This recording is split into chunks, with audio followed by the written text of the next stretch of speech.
Okay, and you're on. Good morning, everyone. It's 10:03 a.m. on September 17th. This is a regular meeting of the Kentucky State Board of Elections. I'm Secretary of State Michael Adams, Chair of the Board and Chief Election Official.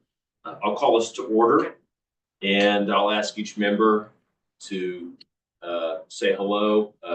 In the room, we have none present, so I'll just go to the big screen and call on you as I see you in order. Member Ferris. Member Eric Ferris, Jefferson County, present. Member Griggs. Julie Griggs, member McCracken County. Member Skolnick. Corey Skolnick, member Jefferson County. Member Perry. You're muted, Member Perry. Sue Carol Perry, member Shelby County. Member Johnson. It's contagious. Jerry Johnson, member Franklin County. Member Chandler. Ben Chandler, member Woodford County. Well, thanks all of you for being here. We have a quorum and we'll proceed to our business. The first item is to approve minutes for our last meeting on August 20th. Do we have a motion? So moved. We have a second. I'll second. Any discussion or changes? Hearing none, all in favor say aye. Aye. Aye. Any opposed? Ayes have it. Next, review and vote on MOA for personnel cabinet systems application security. Gary? Thank you, Mr. Chairman.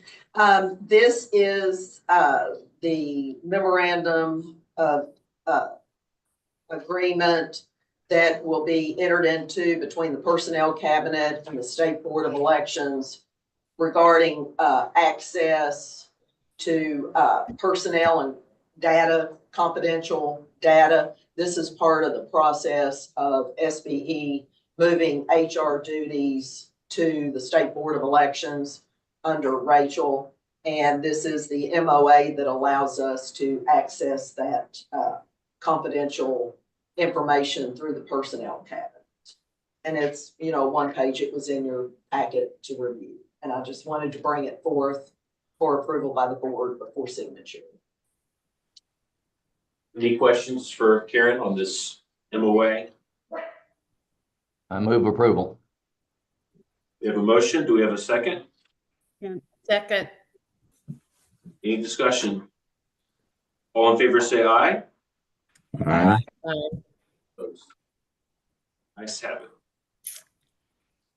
it. Next, we have approval of HAVA election security funds. I think that's a reference to the expenditure to promote early voting. Is that what this is in reference to? Yes. Okay.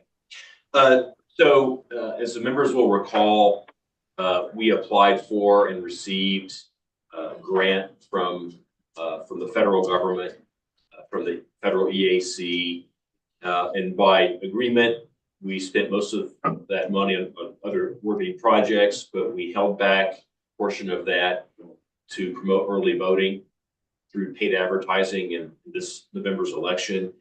I think the most important thing that we did in 2020 that helped the election go smoothly is offering early voting and paying to promote it as an option for people so they knew about it and they could use it, and they helped us avoid crowds and spread of coronavirus in the fall.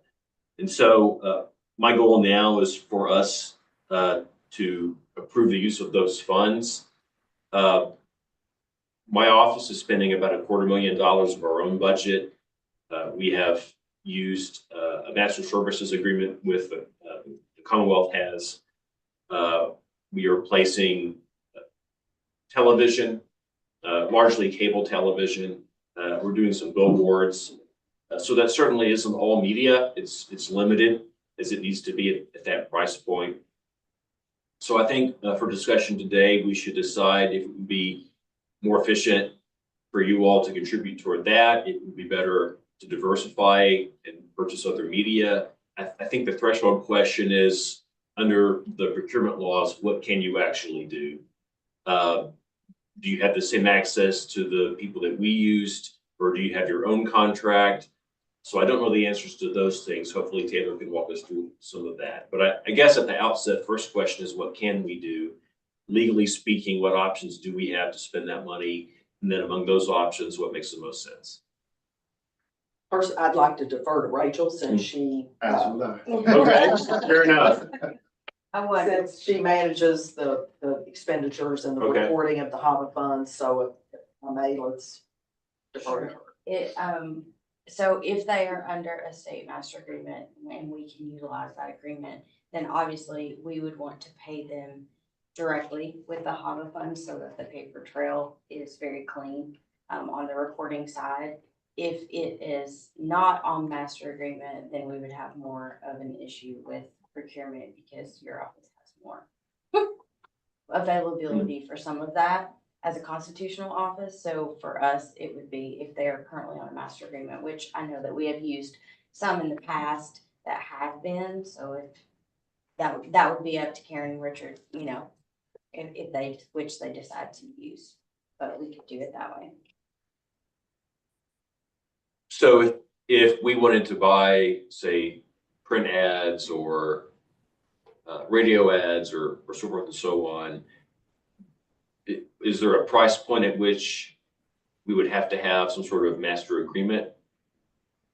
I think there's a non-bid contract limit of 10,000, right? Is that for the whole project? Is that for one vendor? That's just if they're, if it's on master agreement, we have more ability to go above that. Mhm. So that's what we would be looking at. If I would think that if they are on master agreement, I would have to look at the particular master agreement to make sure. But we should be able to use that 120 to that vendor all in one payment. So that's it would depend on the number of quotes and the total bid of the project. So if we were doing it independently and we just had one invoice that we were paying for, then I would have to see how many quotes we have. If you were doing some and we were paying a portion of it, it would work a little bit differently. But we would, for a paper trail on our side, we would want to write the check directly to the vendor for reporting. Okay. And so the question of what we could buy with that money would depend on what that vendor can do and what some their vendors services think. are. And Okay, if those services that we are interested on, I know that, you know, a lot of these were on a master agreement with Red 70 back in 2020. So I'm just using that as a frame of reference. But as long as the services that we need to use are the services that they have on contract, then we should be okay. okay.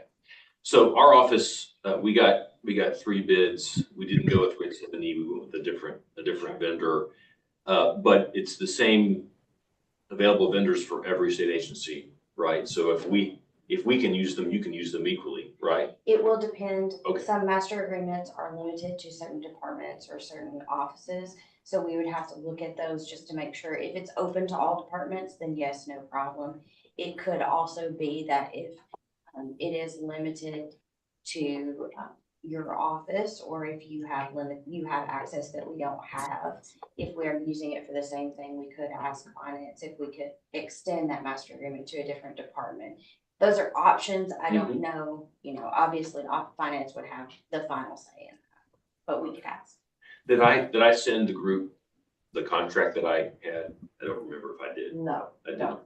We got the 2 proposals, but we didn't see the contract. Okay. Mr.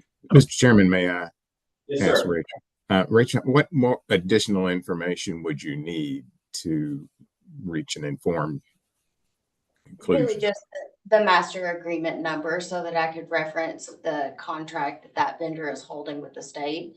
And then once I have that would allow me to look back and see what departments are available, what services are available, and if we can piggyback on that, or if it would have to be independent of another Okay. contract.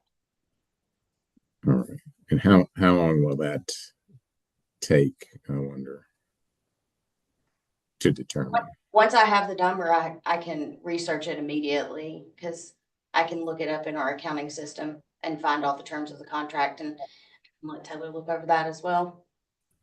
Okay, thank you. Mr. Chairman, I have a couple questions, if I may. Go ahead. So my understanding is that the HAVA money is designated for advertising and that there's an amount certain. I guess my questions are, how much money do we have that's designated for advertising, and what kind of time restriction is there on using it? In other words, if we don't use it, do we lose it? I'll defer to you on that one, Rachel. I don't know if there's an exploding offer there. So when we proposed that in the narrative, $120,000 was proposed towards advertising. It has until the life of the grant. You can spend that. There isn't a time frame on spending those funds for that purpose. It's just before the end of the life of the grant, which could be anytime, as long as you have to fully expend all of your principal funds. You have to fully expend any state match or any federal interest that's earned. And so once you can close the grant, once that is done. But do keep in mind that statistically, HAVA has been giving us money, once a year or once every 2 years for the past several block. And every time that they do add HAVA funds to our pot of money, then that increases the life of the grant because it increases it by $1 million or so. Thank you. Yes, sir. Member Johnson? I believe that providing an ability to advertise or familiarize people more with the process of early voting is very important. I do have, it's one of those, you never have enough money. So do you not do it because you don't have enough money, or do you just do a much better job of allocating those dollars where it has the greatest impact? So I would be in support of spending the $120,000 that we have, obviously under the restrictions of the grant, and then also pursuing the points with the state pricing contract that Rachel just raised. My suggestion would be that we authorize the expenditure of the funds for valid reasons, and that we set up a small working committee working with your office, Secretary, to just sort of work through this instead of us having to wait till the next meeting or whatever the case may be. It could just be reported back to us. So for an example, maybe a couple of board members, like maybe Corey and Ben, your office, Karen and Richard. That would be my suggestion. I'm not making that as a motion at this point, but that would be my suggestion, and then just throw that out for the rest of the members to consider. I think that's a good idea, and I was having a similar thought, Jerry, although, I would be happy to participate, but part of why I was going to make that suggestion is I don't know the first thing about whether we should go on TV or social media or newspaper. So it'll be a circular conversation with me, but I think finding the right people and having a subcommittee makes sense, and I'm happy to be on that subcommittee if it makes sense for me to do so. But I agree, trying to hash all that out via Zoom and as a large group isn't going to be workable. And I'm not sure, Corey, that anybody knows absolutely what the best way is to advertise these days, but I do think that we probably, for the purposes of early voting, I think we probably ought to try to target the people who are most likely to vote if we're trying to lessen the lines on election day, which I think is what we're trying to do. So however we do that is what I would encourage. I'd be happy to be involved in any discussion about this. I'm very interested in it and agree with Member Johnson that it is exceedingly important. If we want to make early voting work, I think we have got to make sure that the citizens of the state fully understand that it's available and where they can access it. Right. And also this is sort of underlying what everyone is saying. This is a presidential election year. So it's especially important this year. Yeah, we're gonna have high turnout. We're gonna have a lot of low propensity people who haven't been familiar with what we've done the last few years. They haven't voted in 4 years. So I think ultimately those are the people that we need to reach and inform. I'm agnostic about what media you need to use for that. My thought is defer to the experts. If you all are able to use the same vendor that we're using, I think we should just take their advice on, for another 100,000, what do we get? Does it make more sense to do digital or do radio or to do whatever, and just sort of defer to them.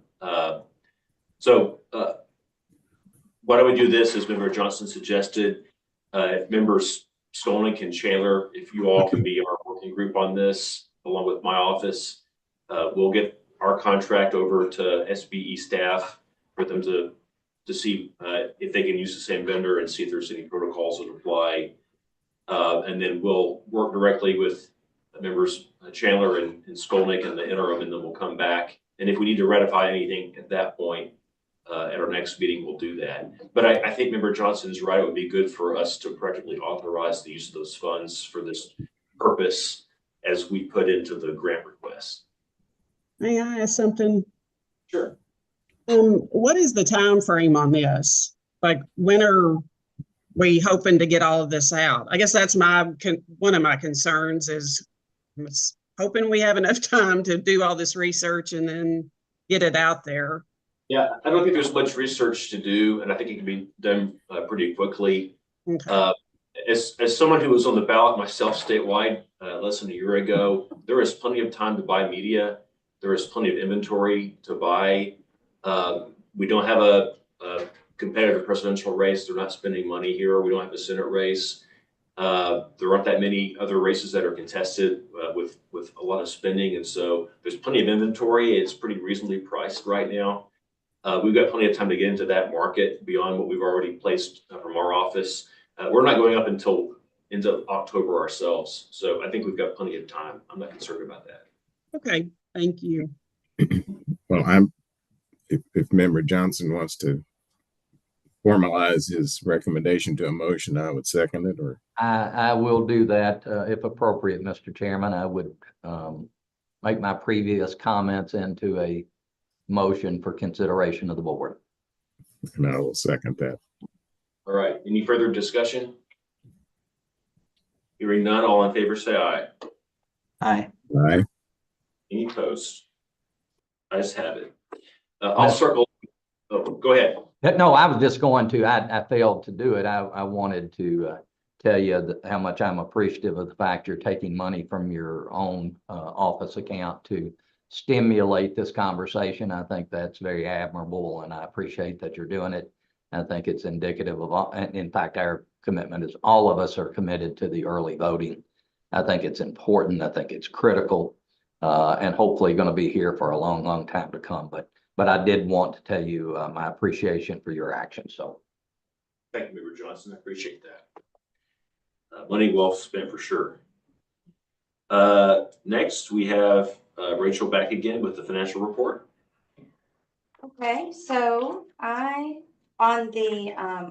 used to having page numbers and now I don't have them, so excuse me. On the general fund operating expenses, you will see that's the very first page of the financials. You will see that everything is pretty in line as it normally is. That's what we would expect. The computer services line is a little higher, and I just wanted to explain that because that is basically our cumulative COT charge for data storage, Citrix, all of those types of things. COT bills in arrears. So we're actually paying for July's usage on that, but COT bills us in June for May and June. So July is an off month. So we don't have a charge in July. So that's why you see that there's not a charge in July, but there is. Aside from that, everything else looks to be, as of now, knock on wood, according to plan. And there are just a few things that I wanted to talk about outside that are financial related, but are not on this report. Last time we submitted contracts, MOAs or counties for use of HABA funds. We have established all of those contracts except for one, to the Office of Procurement Services. So they are finalizing all of those. All of the dates for those, the effective dates, except for 2 contracts, is October the 1st. So all payments, as long as we have all the documentation that we need from the county, all of those payments will start going out that first week of October. So we'll have that done and dusted. That'll all be done. And then all the large carts that we had talked about for HAVA have already shipped. Most of them have been received. The small carts had a longer lead time, so I'm just waiting on the tracking information from the vendors. But those are going to go out at any time. And then SBE, because we are purchasing those carts for the counties and the counties are going to use them, they did have to go into inventory and did have to be inventoried by SBE annually. So those inventory tags have already been shipped out by SBE to the counties. I see Tabitha shaking her head over there. But yeah, so the counties are receiving them. We've got confirmation that a lot of the counties have already affixed those. Some of them are going to affix them when they assemble their cart. So that's the update for that. So I'll be happy to welcome any questions if you have them.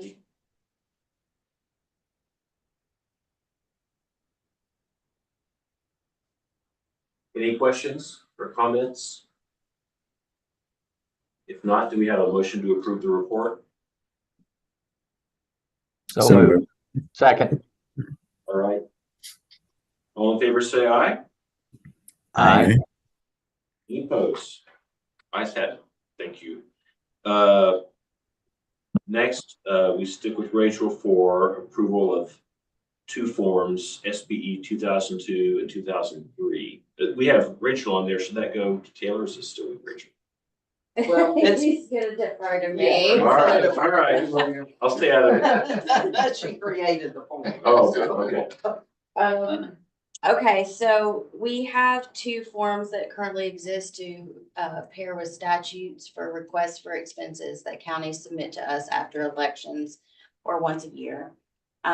These, we just had House Bill 53, Section 4, that is the hand-to-eye recount that allows counties to claim actual expenses up to $5,000. In order to have, I should have said this before, but in order to be able to pay a county for expenses, we must have a receipt of payment. And so these are what that's for. It's a very simple form. It just tells us what county needs to be reimbursed, who the payment is going to, and they will need to provide receipts of actual expenses, and we can do that. The House Bill 53, which is Form 2002, will go out after each election. It is in the bill. It is for fiscal year 25 and 26. So I don't know what will happen after that, but then SBE Form 2003, that is for automatic recount expenses. Again, that is KRS 120.157 subsection 8. And those are for actual expenses as well. And those for the expenses associated with Form 2003 they do not come out of our budget. They come out of necessary governmental expenses. Okay, any questions or comments on these forms? If not, we have a motion to approve both. So moved. Second. Moved and seconded. All in favor, say aye. Aye. Aye. Any opposed? Ayes have it. Okay. Next, we have Tabitha Clemens with us, president of KCCA. Floor is yours, Tabitha. Thank you, Secretary. Good morning, everyone. Thank you for having us. We have, first, I want to say thank you for having the conversation about helping to promote early voting in Kentucky and, the options that our voters have, because I think that when we all strive to work towards the same goal and get people on the same page about their options, the more informed our voters can be. And hopefully it will reduce lines on election day, because we are certainly preparing for historic turnout in the Clerks Association. We've been talking about this for months. We have been preparing for years. It takes years of preparation and experience in our offices to get to the point of conducting a presidential election. So I think that's one of the interesting things about how the clerk's term works. You come into office the first year as a clerk under a governor's race, a statewide office, the lowest turnout elections that we have, and then we work our way up to the presidential election, which we are about to experience. So we have quite a bit going on within the Clerks Association as far as training. We have training this week with the State Board of Elections and some other partners in order to be even more prepared for the election. But one of the things that we have been working on, and I know that I've mentioned this before, but we now have it published on our website, so I wanted to make sure that all of you are aware. We have an election security document that the association's been working on for a few months. We worked with several different folks to try to make sure that we have all the bases covered as far as what Kentucky does to ensure that we have secure elections, and what we all do collectively, whether we have different vendors, which we do in the state, but what are the things that are all similar that revolve around election security. So I'll be sure, if I haven't already shared that with Karen and Richard and Taylor and the folks at SBE, I'll be sure to do that so that all of you can get a copy of that as well. But that's something that we've been publishing through the county clerks. County clerks have shared that on social media. Some have included it in newspaper articles that they've been part of. And then we're including it on all of our websites. So that's one thing that we're striving to do, is to make sure that our voters in Kentucky are informed about all of the steps that we take to ensure that our elections are secure. And then as we continue to work towards the election, we are kind of hyper focused on making sure that we have all of the things that we need, whether that's security carts, which are getting delivered, as Rachel mentioned, privacy screens. I just want to say thank you for thinking about the county clerks and our county boards with those funds to ensure that we have enough booths available for election day. Because of the questions that are on the ballot, we know that it's going to take voters a longer amount of time to vote, which is what creates the lines. It's not the check-in process. It's not scanning the ballot after they've completed it. It's the voter taking the time to read and understand their ballot. So if we could also include in some of the information that we're putting out into the media, I would ask that we include in that to inform voters that sample ballots are available and that they should know their ballot before they get to the polls. We, as collectively as a group, have been sharing ideas on how to make sure that voters have access to our sample ballots beforehand, but that's something that we certainly should be promoting, is that sample ballots are available to all voters in every county prior to election day. And other than that, just keep us in your thoughts, because we certainly have, we're in the sprint. It's a long sprint, so we're going to be here for a little while. Lots of lost sleep and lots of work going on behind the scenes, but we're happy to do this on behalf of all the voters in the Commonwealth to make sure that our elections are secure and fair in Kentucky. Thank you very much. Totally agree on the sample ballots, and I think most of those are done now, and they'll all be done. Do we have a hard date? Right, when the portal opens, do we think they'll? Oh, that'll be right. I think it's this week. We may have them today. Yeah. I think they have them, and I think we'll have them today. So. Yeah, so just to reiterate a point that Tabitha made, a major contributor to the lines that we saw in 2022, we actually had comparable turnout in 2022 and 2023, but we had lines in 2023 and not in 2022. And the reason for that is in 23, we had just candidates on the ballot, and in 22, we had amendments on the ballot. And the Supreme Court, their interpretation of our Constitution, under a ruling about 5 years ago, is that we can't just summarize them. We have to lay out word for word what they say, and they're complicated legalese. And so it is what it is. And I think we're now aware of that.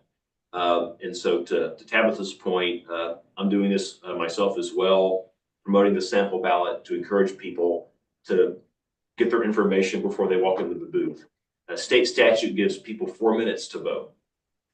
I'm not sure that's enforced strictly, but that's the aspiration, is we get you in, we get you out, you make your decisions before you show up to vote.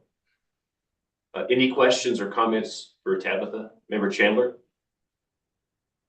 I know that you all that everybody feels this way, and we've said it before, but I don't think you can say it enough.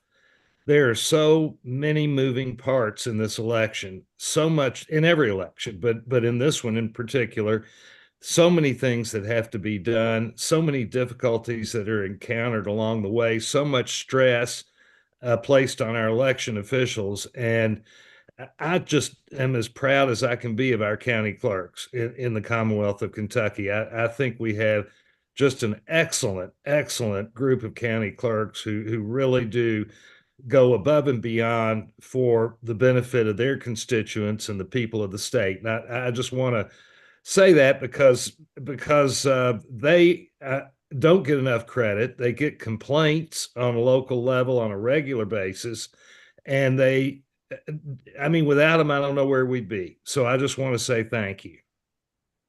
Greatly appreciated. Thank you. Anyone else? Okay, thank Totally you, Tabitha. agree.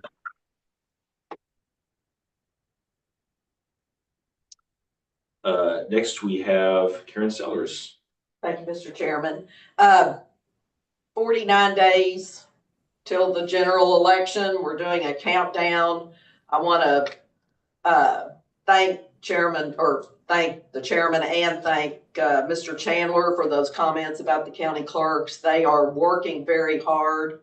We have their monthly meeting coming up on Thursday. We have a number of things to review with them. Just as Tabitha said, there's a number of clerks that have not been through a presidential election. So we are planning a little longer training session, going over some of the things that happen only during a presidential election year. And so thank you, Mr. Chandler, and thank you, Tabitha. I will also comment, excellent suggestion about the sample ballot. And I do want to say Tabitha shared the election security document with me when they were working on it, and it is excellent. And I would appreciate if you would send that out to the board members, Tabitha. I think they would probably like to see it for those that haven't seen it. I want to say congratulations to Rachel, who received her certification from the Election Center Certified Elections Registration Administrator through Auburn University. She received that last week. She is now a member of CIRA. And this, as a reminder, is the professional association organization for election administrators recognized throughout the country. Taylor is also a member of the same program, and very proud to have both of them as members of the State Board of Election staff to be part of this important organization. I want to say that we do have now Alabama and Tennessee fully executed MOUs regarding list maintenance exchange with them. We have contracts out to Mississippi, Florida, and West Virginia for review, and hopefully hear something back in the near future. Recently, the State Board of Elections presented at the State Fair to the Joint Committee on State Government regarding our list maintenance report. Is the annual presentation we do for them so they can hear the information, how we do our list maintenance process. As well, this information is publicly available on our website at elect.ky.gov for anyone listening that would want to know that process of list maintenance and how we are doing it in the state of Kentucky. I want to mention that last Friday, SBE hosted a delegation from the Ivory Coast, which is a country on the southern coast of West Africa, through the World Affairs Council. I also asked John Steffen to participate as part of campaign finance. and Jason Denny came from Anderson County to participate as a local election official. And they were just interested in statewide campaign finance, how elections are done in Kentucky. I believe they traveled to several states to do this, and, you know, as part of an international diplomacy. And it was very informative. It was a very good meeting, and I think we really appreciated their time and their questions, as well as hearing what they do in terms of elections in their country. So, voting locations are now all available on govote.ky.gov. The biggest thing now is Saturday the 21st is the absentee portal will open. It will be open through Tuesday, October 22nd, so request your ballot in that way. All UACABA applications that have been received for military and overseas requesting a ballot will go out this Saturday, meeting our federal requirements for military and overseas ballots. October 7th is the last day to register to vote in Kentucky. So the registration books in Kentucky will be closed from October 8th to November 11th. We have 6-day early voting coming up starting on October 23rd, 24th, 25th, which is a Wednesday, Thursday, Friday. October 28th, 29th, and 30th is a Monday, Tuesday, Wednesday. That is 6-day excused absentee voting. After that, which we're going to work with the Secretary's office and provide some good marketing to encourage people to go to vote.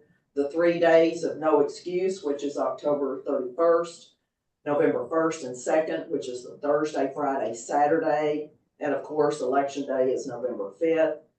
Polling locations can be found, as I said, at govote.ky.gov. You can also call your local county clerk. You can call the State Board of Elections office as well, and we're happy to assist in any way to provide that information. And that concludes our report. Okay, any questions or comments for Karen? Karen, is this where we should address the 2 letters that you received or that we've received, or should that happen in other business? It could be. I'm not sure everyone had a chance to even see that, and they asked it to be on the agenda, so it would be Secretary Adams. I'm not sure. Let's go ahead. That's saw it. Yeah. fine with me. The letters from WKU. Oh, that I have not seen. Okay. See, I don't think everyone may have seen the letters that were received because I didn't receive them until 8:30 this morning and then got them out to the board. But Can we discuss the WKU letter? here, let me see if I can pull it up for the secretary. He, I mean, there's not much to it. All we have to do, they just want a polling place on campus. I mean, that's the crux of it, isn't it? that's really it. The WKU Student Advocacy Committee requested that the State Board of Elections consider adding a polling location to the WKU campus. And that I forwarded it, like you said, you were probably on the road. So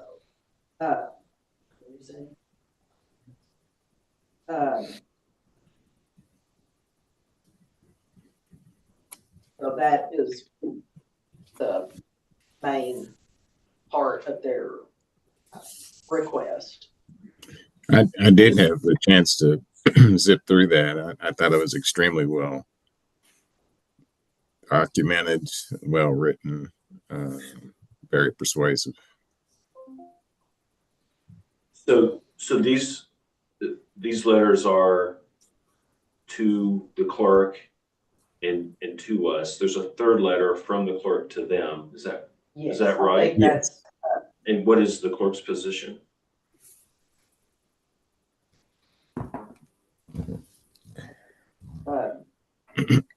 I think what I read was that she said it came in too late, unless there's a new one.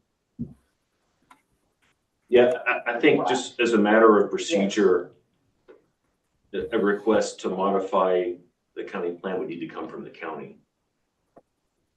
To us. Yes. Well, I understand that there are some problems with procedure and so forth, but I do want to at least say that these young people, in my view, ought to be commended for making these efforts. They ought to be encouraged in their efforts to try to increase youth voting. And I think everybody is in favor of getting more young people involved in the voting process. So I hope we don't do anything that discourages their efforts, because I, for one, admire them very much. Yeah, I join in that, and I can't speak to the procedural aspect of that. I'll have to rely on those of you who have that background. But if we can't act on their request here and now, I would like to at least move to resolve that the clerk take steps, that we encourage the clerk to take appropriate steps to allow this to occur through just a resolution. I second that if that's in the form of a motion. And I agree with it too, wholeheartedly. Anything that we can do to encourage these young people, I'd like to do. So we have a motion and a second. Sorry, whoever made the motion, could you restate that for everyone? A resolution that the board resolves that the county clerk, and this is Warren, right? Warren County Clerk take appropriate steps to accommodate the request of the student body at Western Kentucky University. Sorry, for clarification, are you saying that your motion is to direct the clerk to do this, or to encourage the clerk in the future, in future elections, to consider this? My goal is for it to happen in this election. Now, I mean, if we can direct her to do, or him, I don't even know, or her to do it, then I will amend to that effect. But if that's not procedurally appropriate, then I want to strongly encourage that she do it for this election. Again, or him, I'm sorry. Tabitha, did you have a? Yes, I'd like to provide some context and some information. So I've spoke with the clerk in Warren County. They provide a shuttle from campus to 2 different vote centers every hour for the students to be able to shuttle. And then the location that's closest to campus is less than a mile off campus. In fact, she said she thinks it's less than a half mile off campus. So there are options for students to be able to get to the locations if they don't have their own transportation. They're providing transportation to them every hour during the entire day. And then additionally, if you've been on any college campus, you have to walk some. So there's certainly an option to be able, that it is walkable, that there's sidewalks that they can walk to that next location. So if that helps the yeah, I appreciate that, Ms. Clemens. Apparently that isn't sufficient to a whole bunch of youngsters there, and I don't know why. But I hear what you're saying, but I would like to move forward with the motion to either direct or encourage. Taylor and Secretary, you'll have to guide me on which we can do. I don't think we have the authority to direct them. We can either approve or disapprove their plans, and we've approved their plan already.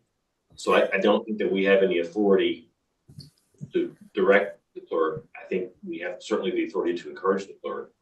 But I would add my perspective is we've seen in Warren County, Davis County over the years, last minute complaints about the plans.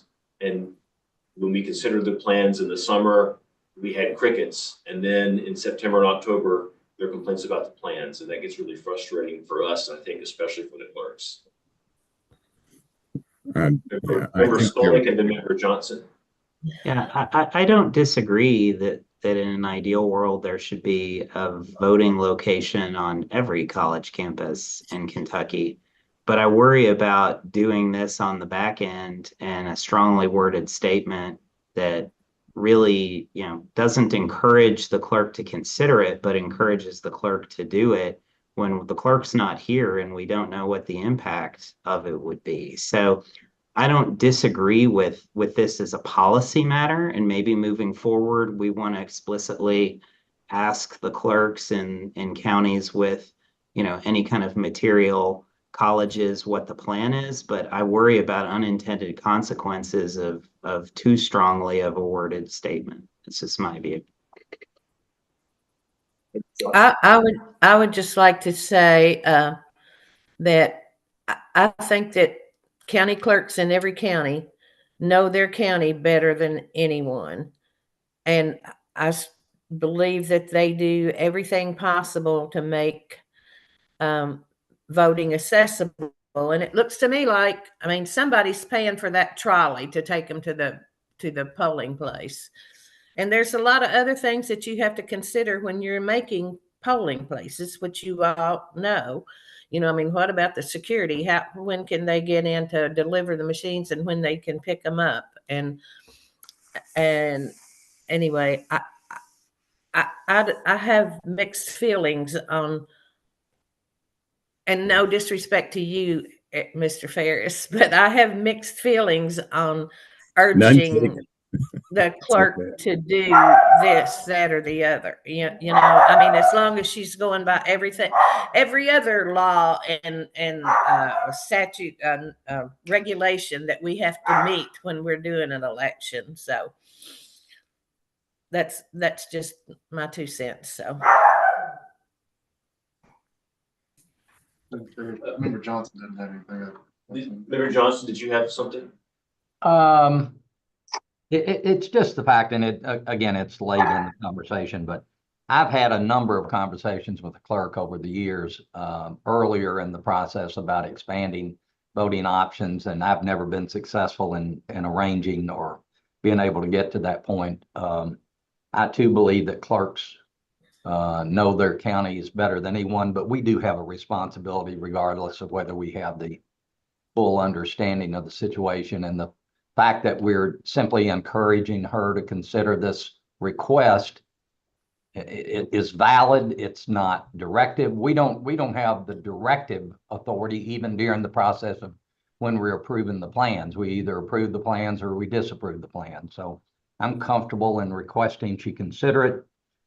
It is late in the process, but keep in mind the process was changed. And so expecting students to know what the legal deadlines were for filing is probably a little much. It's a little much for others, much less students. So for us not to address it at all, I don't think is appropriate. Whether this is the right way of addressing it or not, I don't know, but I'm certainly comfortable with the resolution to ask her for consideration. Member Ferris, just real quickly, can we take your motion as clarified by Member Johnson that your motion is to encourage, not to direct? Is that fair? Yes, sir. Yes, sir. Absolutely. Please consider it so amended. Member Chandler? I agree very much with almost everything that both Corey and Sue Carroll said. I certainly have a great deal of respect, as I mentioned before, for the clerks and for what they have to undertake. And I also understand that there could be unintended consequences, but at the same time, you got to remember, the students don't have a very long time to decide what to do relative to an election. They don't get to campus until late August or whenever it is. They haven't been on campus very long.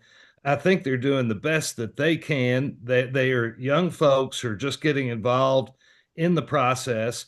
And I just want this board to do everything in its power, consistent with showing ample respect to the clerks and what they have to undergo to encourage these young people to continue to be involved in the process and to feel like they can petition a state board and maybe get some kind of positive result from their petition. I admire their pluck in their effort to try to get something done along these lines. So again, I'm going to vote yes on this, with understanding that by not directing the clerk, I think we're still showing the proper level of respect, but also giving the indication that we'd like to see, these young people paid attention to, I guess, and consider their wishes as best we can, simply to try to encourage their participation in the future. Any other comments before we vote? If I may. Oh, Taylor has something. So this is all new to myself. I think Karen and Richard as well. This WKU letter, I hadn't seen it till right now. But to offer you, and maybe this could help with the form of the motion. Under our admin reg, the only way that the Warren County plan could get changed is if we as a board find it to be deficient in some manner, then we can ask her to resubmit it. So if perhaps you want to direct SBE staff to review what the students have sent from Western, and then engage in conversations with the Warren County clerk to find out if the lack of a polling place on campus would result in the Warren County plan being deficient, and then we could take that up with what we've determined at our next meeting. May I say something? Sure. I feel better about that. I don't think I could vote in support of something today without hearing the clerk's thoughts on this. I didn't have time to read it myself, but I don't think I could vote for it today. Yeah, I agree completely with Julie. I'm totally for the policy, but I worry about doing a hasty resolution, and that's not a criticism of anyone, where, if we get a letter next week, are we also going to do a resolution or the week after that? And I think using our staff and our process is the better way to do it. So I could vote yes on Taylor's suggestion, but I probably too would have to vote no on the other, just because I'm not sure what that opens up. Right. And I don't want to discourage, college students from voting by any means. That's not where I'm coming from, but I just don't feel like I could support that today. Right. Well, Mr. Chairman, if I may, then let me withdraw the motion and iterate a new motion, thanking both Member Chandler for a very well articulated statement and council for guiding us on appropriate procedures. So I would like to move that the matter be referred to SBE staff for review of the Warren County Clerk's plan in light of the request from the Western Kentucky University student body to determine whether that plan is indeed deficient. Is there a second? Second. Any discussion? Second.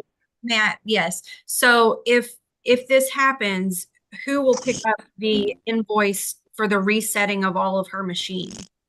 And who will pay for the additional staff? We have a county budget we have to adhere to. The fiscal court has already approved those budgets for the plan that was presented. So who picks up the tab for all of that? Because it certainly cannot be the county at this point. Honestly, Tabitha, that's a question that's to be resolved at the local level. She could move a precinct if she chose to do it. I can very well imagine that it's not going to happen, but I still think it's appropriate for us to ask for the request. It still has to come back to the board. If there's any finding of such, it is late in it. But I just don't think that this board's been very supportive financially and otherwise of all the local issues that come up. And I just don't think we're at to ask for consideration of what it might look like. They may come back and say it's going to cost $100,000, and I would agree totally that that's totally inappropriate request. But at this point, we don't know if it'll even cost $100. And those concerns, I can tell you it will. those It will concerns cost. that you've got, Tabitha, I think can be addressed in this process that we're voting to have. Let the staff address them, and those concerns, which I'm sure are valid, will be brought to us by the staff. I agree. I'm comfortable relying on staff for those things. And my understanding is we're not directing the staff to find that anything needs to be changed. We're just directing No. the staff to read the letter and consider the letter and consider the plan. So at least as I understand our vote, we're not reaching any conclusion. That's Not the at way all. that is the way the motion should look on paper. Thanks, Corey. And one thing, Mr. Chairman, if it's still appropriate, I'll refer to my good friend Corey, who I have great respect for, is I think every time we get a letter or a request for the board, I think we should consider it publicly. I think, and we've had this conversation before, even if it's late, we've got another letter that has been sent by the Kentucky Press Association that I think we also need to at least acknowledge. It doesn't mean we're going to take, that we're going to do something that's being requested, but I think it's really important for us, and I know you feel this way as well, that when issues come up from voters or groups or whatever, that at least they have the right to be heard, even if it's late. We may say it's too late and we don't hear it, but from that perspective, that's where I come from. I have no idea that I think this is a better solution as recommended by Taylor. I think this is a good approach. I think it at least brings notice that we'd like for this to be considered somewhere down the road, but I don't know that we're going to find anything. Well, let's not presuppose what's going to happen with the review by the board, or by the staff. Thank you, Mr. Chairman. Thank you. Any other comments? All in favor of the motion, say aye. Aye. Aye. Any opposed? Ayes have it. Thank you. Thank you. So next we have closed session, but what I will do is I'll jump to 10 and then we'll end with 9. Before we go into closed session, do we have any other business before the board today? Hearing none, we will vote to go into closed session to discuss pending litigation and security. When we come back, we will simply confirm our next meeting date and then adjourn, but there won't be any more votes. So do we have a motion to go into closed session? So move. Do you have a Second.